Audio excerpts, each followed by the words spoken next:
It was late at night in a Los Angeles studio, the kind of late night where the city outside hums with lights and secrets. Inside, silence hung thick, punctuated only by the soft hum of recording equipment. Michael Jackson, the king of pop, the man whose very name commanded reverence worldwide, sat alone in the booth. He had done it 1,000 times before, the songs, the takes, the perfection. But tonight was different. Tonight, something in the air, something in the melody, was pulling at him in a way that no one in the room could understand. And then it happened. He sang, the notes flowing effortlessly, but as the final line lingered in the air, he broke down. Tears streamed down his face. His voice caught mid-breath, a sound so raw, so vulnerable, that the engineers and producers froze. This wasn't a public performance. There were no fans screaming, no cameras capturing the spectacle. This was private, intimate, a window into the man behind the myth. And yet, in that moment, even his closest collaborators felt like outsiders, witnessing a genius unraveling before them. What could have caused it? Was it the song itself, echoing memories too painful to bear? Or was it something deeper, something buried within the man who had conquered the world but never himself? Michael's breakdown was not born from failure, far from it.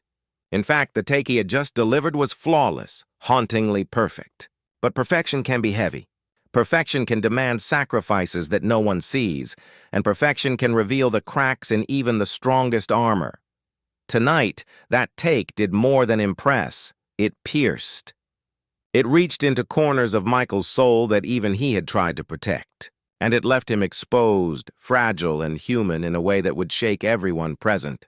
As the room held its breath, unspoken questions hung like mist. What memory did that note awaken? What fear lurked behind that brilliance? The truth, as it always is with Michael, was layered, complex, and painfully intimate. One thing was certain: by the end of this story, the audience would see the king of pop not as a flawless icon, but as a man wrestling with shadows, memories, and the relentless weight of his own artistry. Michael Jackson was no stranger to perfection. It wasn't just a preference, it was a necessity, a force that defined him, shaped him, and at times haunted him. Every gesture, every note, every pause in his songs was meticulously considered. And yet, behind that seeming ease, there was an unrelenting drive, a hunger for something beyond applause, beyond charts, beyond fame. His studio was sacred. It was a place where magic was made, but also a crucible where even the smallest flaw could ignite self-critique so intense it left him sleepless for nights. Engineers recalled watching him replay a single note for hours, sometimes days, until it captured not just the sound, but the feeling, the truth, the essence of the story he wanted to tell. He wasn't chasing perfection for recognition. He was chasing perfection for meaning, and that meaning came at a cost. Michael's obsession created tension, sometimes silently simmering, sometimes boiling over in frustration. There were moments when collaborators feared to speak, afraid of shattering the delicate, almost sacred space he created. And yet, paradoxically, it was in those moments of tension that his greatest work emerged. The pressure was not incidental, it was integral, but even perfection has its limits. Even the king of pop, who could seemingly bend gravity with a single moonwalk, who could make a stadium erupt with a whisper, was still human. And tonight, as he prepared for the take that would break him, the weight of all that perfection, all that expectation, his own and the world's, pressed down like a physical force. Every note, every breath, every echo carried with it the ghosts of decades of ambition, sacrifice, and unspoken pain. The studio door clicked open and his team entered, knowing something was off, sensing a tension they couldn't quite articulate. Michael acknowledged them with a nod, but there was no warmth in it tonight. There was a storm brewing beneath the surface, a storm they would all witness, and even they didn't know what would trigger it. By the time the music began, the air in the studio was taut, almost electric. Every sound, every hum of the microphone, every faint creak of the floorboards seemed amplified. Something in this session was about to transcend the technical pursuit of perfection. Something was about to touch the very essence of Michael Jackson, and it would leave scars not seen by the public. And so, As the first notes of the song floated into the room, a question lingered. Could this be the moment where the weight of perfection finally became too much, even for a man who seemed to have no limits? The song itself was deceptively simple. On paper, it was just another track, another entry in an already legendary catalog. But music, like memory, is never just what it seems. For Michael, this particular song carried layers of meaning, unseen by the public, unspoken even to his closest friends. Its melody traced a line between beauty and sorrow, its lyrics hinting at truths he had never voiced. As he sang, each word seemed to carry not just the intended emotion of the song, but the weight of years of struggle, isolation, and sacrifice. Notes he had sung countless times before took on a different resonance tonight. They resonated with pain, with longing, with a vulnerability he had long hidden. For the first time, the song wasn't just a performance. It was a mirror.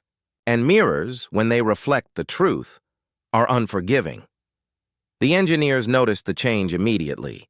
Something shifted in the air. The rhythm of the room itself seemed to pause. Even those who had worked with Michael for years sensed it, the difference between technical brilliance and emotional truth. He was hitting something inside himself, something raw, something unguarded. And the deeper he went, the more the take seemed to demand of him. Behind the music, shadows of memory crept forward. Faces, voices, fragments of past failures and triumphs mingled with the melody. Each verse became a confrontation, not with critics or charts, but with himself. And then came the line that would shatter the calm of the studio, a note so achingly perfect, so laden with personal history that his composure finally cracked. Tears filled his eyes, his chest heaving and his hands trembled on the microphone. The perfect take was complete, and yet it was a confession he had never intended to give. The room was silent, every collaborator frozen, unsure whether to speak or simply bear witness. The song had become more than a song. It had become a revelation, and as the echoes of that take lingered, so did the question. What is it about this song that even Michael Jackson, the man who had conquered every stage, every chart, every expectation, could not withstand? No one in the studio had the answer. Not yet. And in that silence, the tension only grew, leaving everyone with a sense that something extraordinary, something heartbreaking, was unfolding, and that the true story behind this take was only beginning. The studio lights glowed softly, almost ethereal, casting long shadows across instruments and cables. But to Michael Jackson, the room was alive with echoes, echoes not of music, but of memory. Every note he sang tonight seemed to conjure fragments of his past, fragments that had been tucked away for decades, but were now impossible to ignore. In the quiet hum of the booth, he heard the laughter of a childhood long gone, the applause of early audiences, the whispers of critics who never understood him. And mingled with these memories were sharper, darker recollections, the failures he had internalized, the friendships strained, the betrayals left unspoken. Music had always been his refuge, his sanctuary. But tonight it had become a mirror, reflecting truths he could not escape. He remembered the long hours at Motown as a child, the relentless drills, the pressure to perform flawlessly. Every smile he offered then was a mask, every note a test. And even now, decades later, that pressure lingered like a phantom. Every chord, every pause in the song seemed to awaken it anew. The studio walls, once neutral, now felt like witnesses, holding in their panels every moment of triumph and every fragment of regret. The team noticed it too. Producers whispered among themselves, unsure whether to intervene. They had worked with Michael for years, seen his genius in full display, but the intensity tonight was something new. He wasn't just singing. He was reliving, confronting, wrestling with himself. Every phrase was loaded with meaning they could sense but not decipher. They knew one thing. This was not a normal recording session. And yet, as the song continued, Michael pressed on. There was a purpose to this unraveling. Every faltering note, every stifled breath was deliberate. He was excavating pain, layering it into sound, transforming memory into melody. There was courage in that vulnerability, a bravery that few could comprehend. But courage also has a cost. The deeper he went, the more raw and exposed he became, until it was no longer just a performance. It was a confrontation with his own soul. At one point he paused, clutching the edges of the booth as if it could anchor him. The song hummed softly in the background, a witness to his unraveling. He stared into nothingness, the past colliding with the present in a way that left him trembling.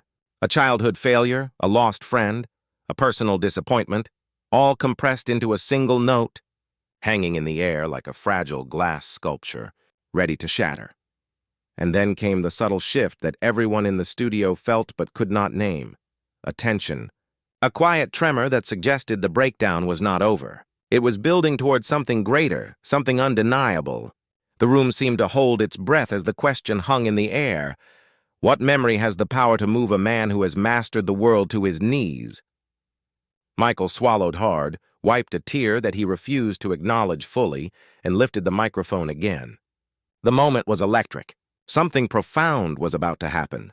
A collision of genius, memory, and vulnerability that would leave everyone present forever changed. And yet, no one knew how far it would go. No one could anticipate the emotional torrent that this next take would unleash. From the control room, the team watched in near silence, caught between awe and unease. Engineers and producers had long been familiar with Michael's extremes, his drive for perfection, his almost obsessive attention to detail, but tonight was different. Tonight, the man they had admired and sometimes feared was revealing a fragility they had rarely, if ever, seen. For years, they had watched him transform music into legend. Every track, every harmony, every vocal run was calculated with uncanny precision. But this was no longer about music alone. This was about Michael confronting himself. And no one could intervene without breaking the spell, or worse, overstepping boundaries they knew they couldn't cross. One producer, a veteran who had worked with Michael on countless albums, whispered under his breath, "I've never seen him like this." The statement hung in the room, an acknowledgement that the session was no longer ordinary. Everyone felt it. The intensity, the vulnerability, the unspoken history layered into every note. And in that acknowledgement was fear. Fear that the session might collapse. Fear that the man who had conquered the world could be undone by his own emotions. Back in the booth, Michael's focus was absolute. He was aware of the room, of the people, of the equipment, but only as shadows at the edges of his mind. His universe had contracted to the music, the memories, and the notes he was shaping into something more than sound. The team could see his hands tremble, could hear the subtle catch in his breath, but there was nothing they could do. They were witnesses, silent observers to a process they barely understood, and yet couldn't look away from. Some tried subtle interventions, soft encouragements, quiet suggestions, but he waved them off, not with irritation, but with a kind of solemn insistence. He needed this to unfold without interference. It was as though the music itself demanded isolation, demanded exposure, demanded truth, and the team, experienced as they were, understood this implicitly. They knew that anything else would be sacrilege, that this moment belonged solely to him and to whatever he was confronting. As the take progressed, the tension grew unbearable. Every note, every pause carried weight. They could feel it in their bones. The crescendo wasn't just in the song.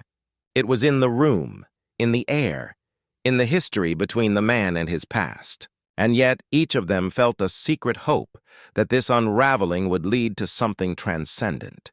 It was a gamble. Witnessing vulnerability could shatter, or it could elevate. And then came the moment that no one in the control room would ever forget. Michael's voice cracked, a fragile sound that defied his reputation for perfection. His shoulders shook, barely perceptible, but enough to send a ripple of shock through everyone present. It was the sound of genius meeting its own limits, of mastery colliding with memory, of a man laying himself bare without warning. The room fell into silence, a silence so profound it seemed to amplify the next note before it even began. Everyone knew, even if they couldn't articulate it, something had changed. The session would never be the same. The King of Pop was no longer just a performer, no longer just a legend. They were witnessing the man, the human being beneath the myth, wrestling with forces too vast to name. And as Michael prepared for the next take, one question loomed larger than any chord or lyric. How much more could he give before the music demanded the final sacrifice of his composure and his soul? For decades, the world had seen Michael Jackson as untouchable, the king of pop, a phenomenon, a man whose talent seemed almost supernatural. But myths, like shadows, are never the full story. Behind the sequins, the spotlight, and the global adulation, there was a human being, flawed, fragile, and capable of heartbreak. The public imagined perfection.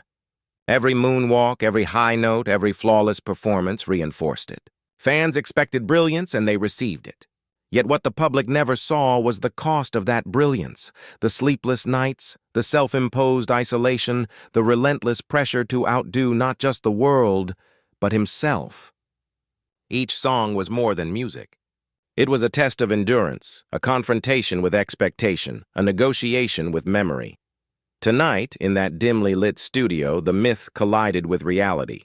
Michael's breakdown during the take shattered any notion of untouchable perfection. It revealed a man not immune to vulnerability, a man whose genius was inseparable from his humanity. Every collaborator present sensed it.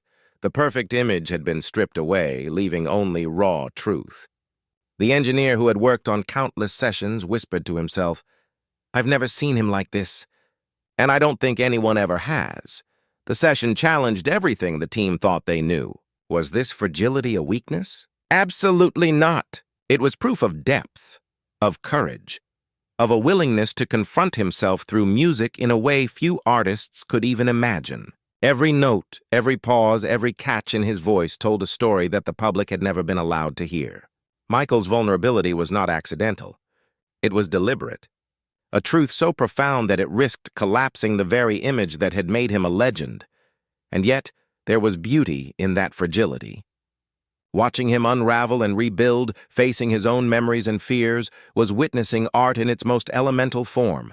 It was as if each note was both a plea and a confession, a bridge between who he was to the world and who he truly was beneath it all. In the studio, myths had no place. Only the human truth remained. And it was terrifying, overwhelming, and breathtaking all at once. But myths die slowly, and the public would never fully grasp what was happening in that room.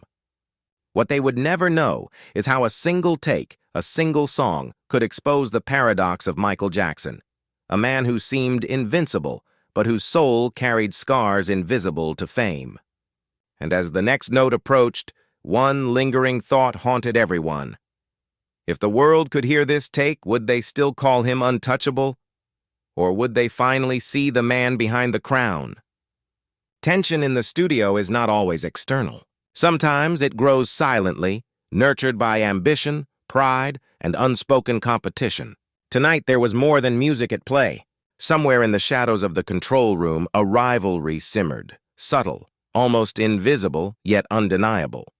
One of Michael's trusted collaborators, a talented but ambitious producer, had grown increasingly critical, frustrated by what he saw as delays, endless repetitions, and emotional digressions. This was not hostility in the conventional sense. It was a quiet, grinding friction, a collision of artistic vision and human limitation.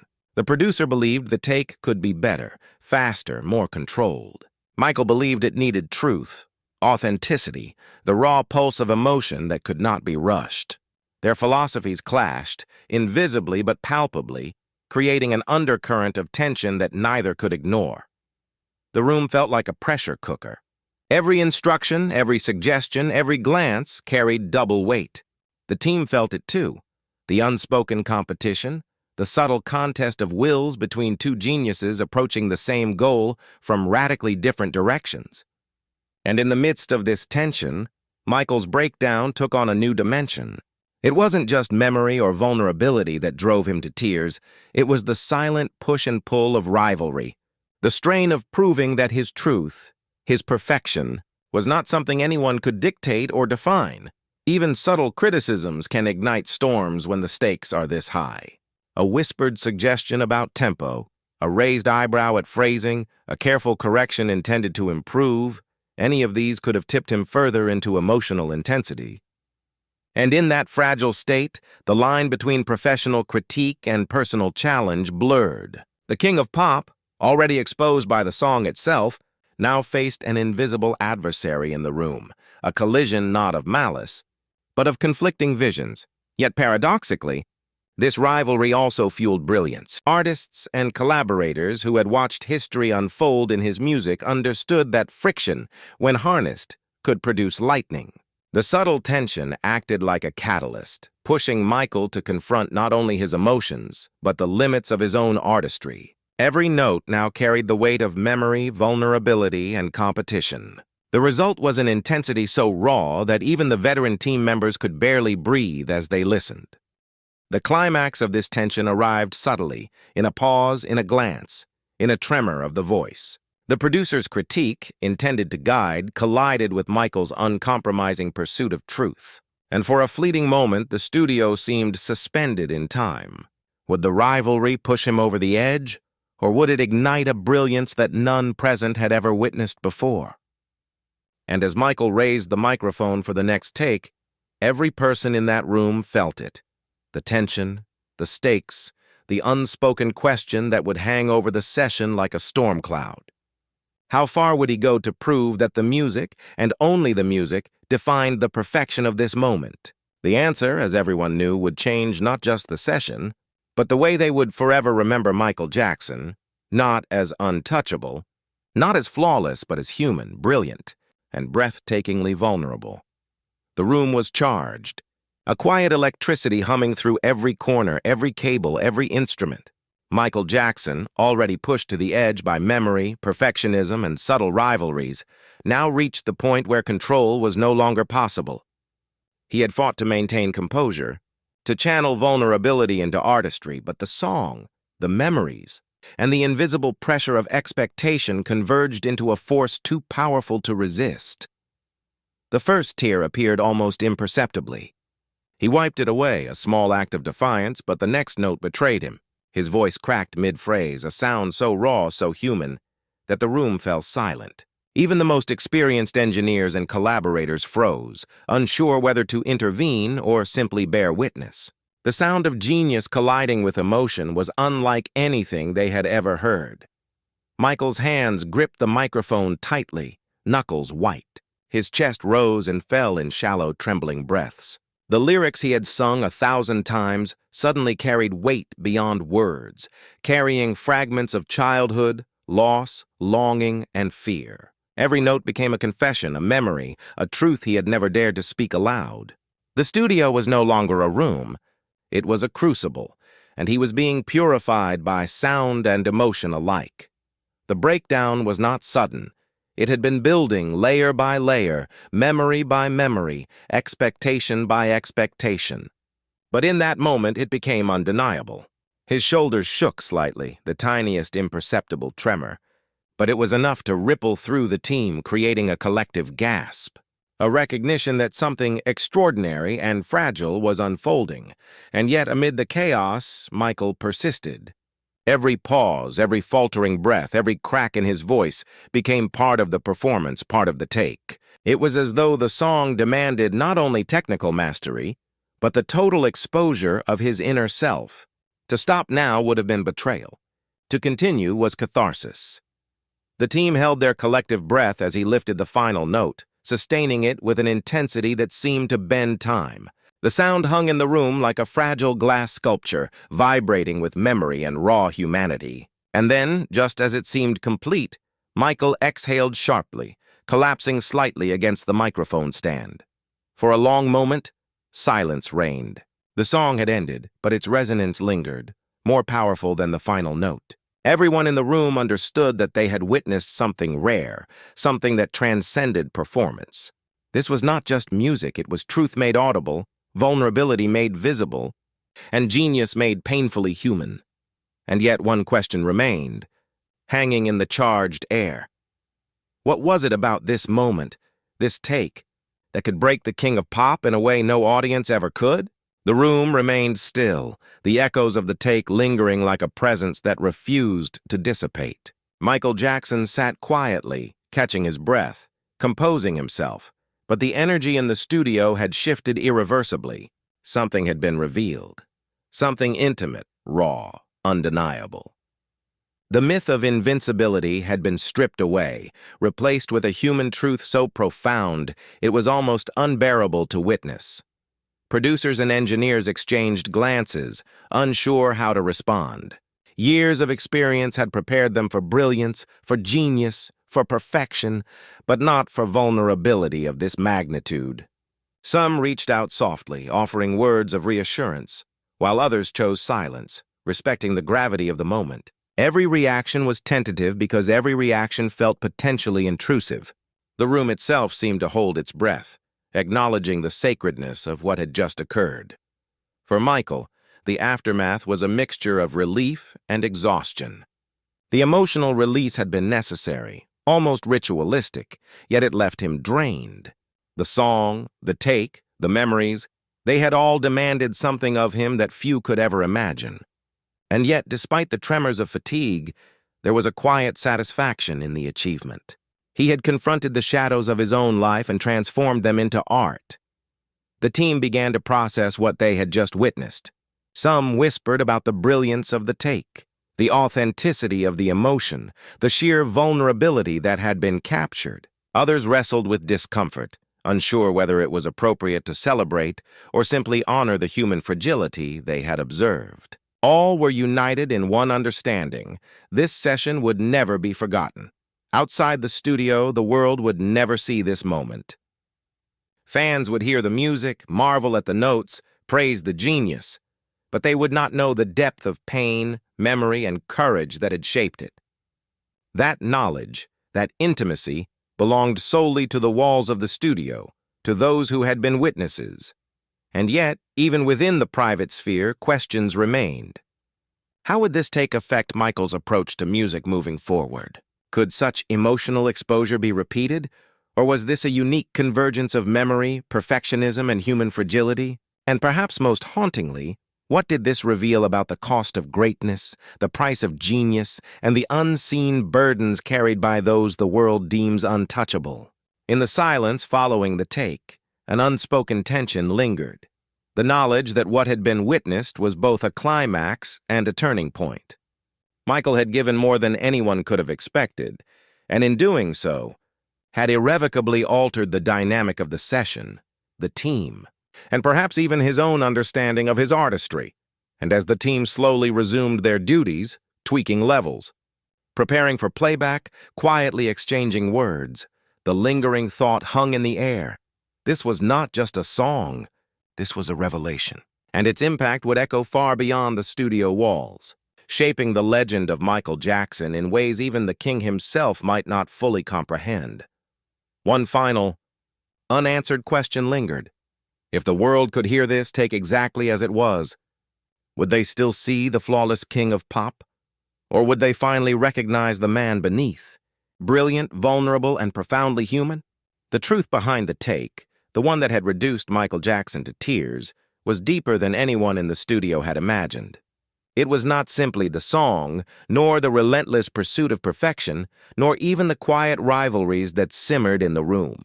It was a convergence of everything that had shaped him: childhood, memory, loss, and the relentless weight of being the king of pop. Michael's tears were not born of failure.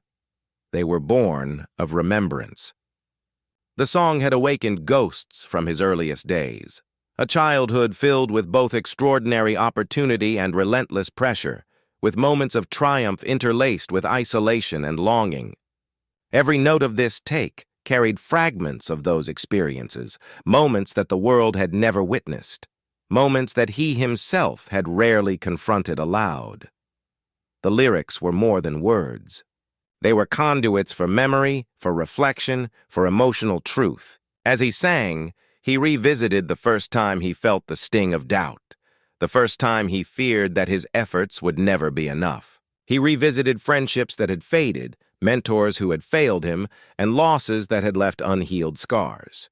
Music was the bridge, and tonight it demanded everything of him: vulnerability, courage, and honesty.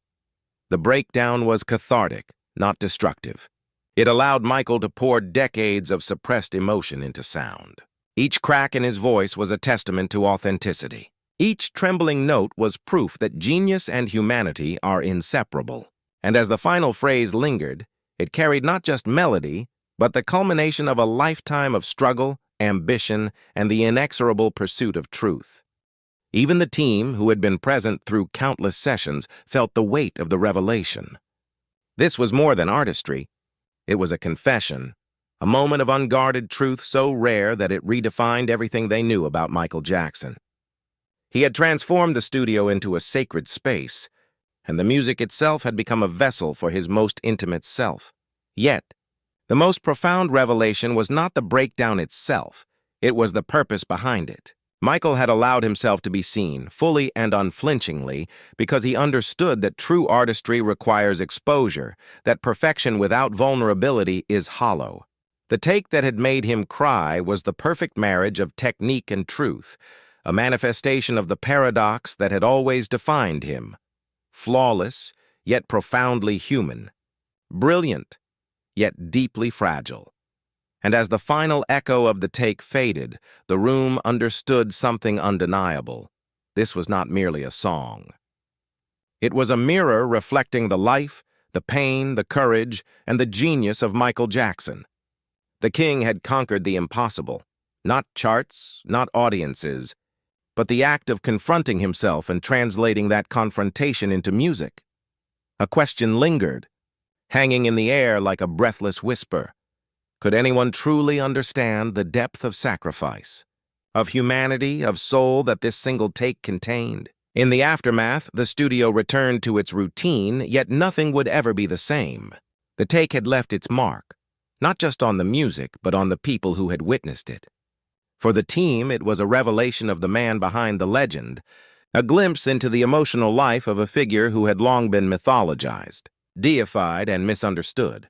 Michael Jackson, in that moment, had revealed what no public stage could ever capture, the truth that artistry comes at a cost, that genius carries with it vulnerability, and that the most extraordinary talent can also be the most profoundly human. Every note of that take was imbued with decades of triumph and pain, a synthesis of memory, struggle, and emotion that transcended performance. For fans, the music would remain brilliant, flawless, and iconic, but those present in the studio understood something deeper.